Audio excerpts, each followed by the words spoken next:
America, Israel અને Iran વચ્ચેના જંગની જ્વાળા ગુજરાતના ઉદ્યોગ જગતને દઝાડી રહી છે। સાબરકાંઠાનો સિરામિક ઉદ્યોગ યુદ્ધના કારણે સંકટમાં સપડાયો। ગેસનો પુરવઠો ખોરવાઈ જતા સિરામિક એકમોને તાળા લાગ્યા, જેથી હજારો શ્રમિકોની રોજીરોટી છીનવાઈ છે। એક સમયે જ્યાં દિવસ રાત ટાઇલ્સનું ઉત્પાદન થતું હતું, ત્યાં આજે માત્ર સન્નાટો અને બંધ પડેલી ચીમનીઓ જોવા મળે છે। મધ્ય પૂર્વ દેશોમાં ભીષણ જંગની અસર 7 સમંદર પાર સીધી સાબરકાંઠાના સિરામિક હબ પર પડી છે। ઉદ્યોગકારો કરોડોના રોકાણ સાથે આ ઉદ્યોગ ચલાવી રહ્યા હતા, તેઓ આજે રઘવાયા બન્યા છે। હિંમતનગર સાબરકાંઠાની અંદર 5 યુનિટ છે, તો અંદાજે સરેરાશ 2500 માણસો બેરોજગાર બનેલા છે।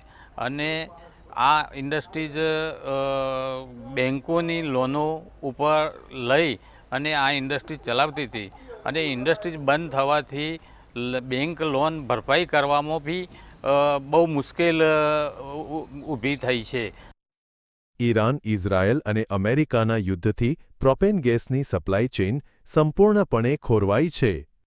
સિરામિક ઉદ્યોગ માટે પ્રોપેન ગેસ પ્રાણવાયુ છે।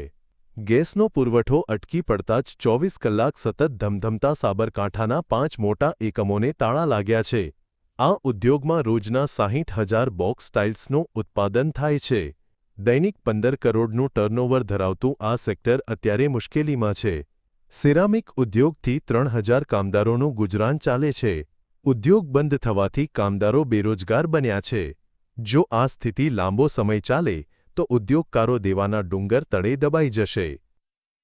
ગેસ લાઇન બંધ થવાના કારણે કંઈક શ્રમિકો બેરોજગાર અને આજે જેનું કોનું કામ ધંધો બંધ થઈ ગયો છે, જેથી હવે સિરામિકો બંધ થવાના કારણે બહારના શ્રમિકો અને અહીંયા ગુજરાતના લોકલ શ્રમિકોને ક્યાં જવું એ મોટો પ્રશ્ન છે સરકારશ્રીને। બીજા નંબરમાં કે આજે બેકારી એટલી બધી વધી ગઈ છે, કારણ કે શ્રમિકો બધા ઘેર જતા રહ્યા, કામકાજ મળવાનું નથી, જેથી એ લોકોને છોકરાઓને શું ખવડાવવું, શું ખાવું, આખો મહિનો કેવી રીતે કાઢવો એ બહુ મોટો પ્રશ્ન છે। નગરમાં લગભગ 5 કંપની છે, બધાની સ્થિતિ કફોડી છે। ગેસ સપ્લાય બંધ હોવાથી શ્રમિકોને બહુ તકલીફ થાય છે, અને જેથી કરીને ગેસની પાઇપલાઇન અથવા તો ગેસ પૂરો પાડવા સરકારને વિનંતી છે।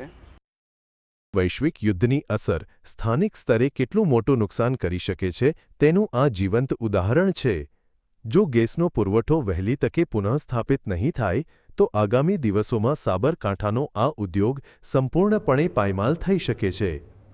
જુગનુ રૂપાલી, GSTV, સાબરકાંઠા।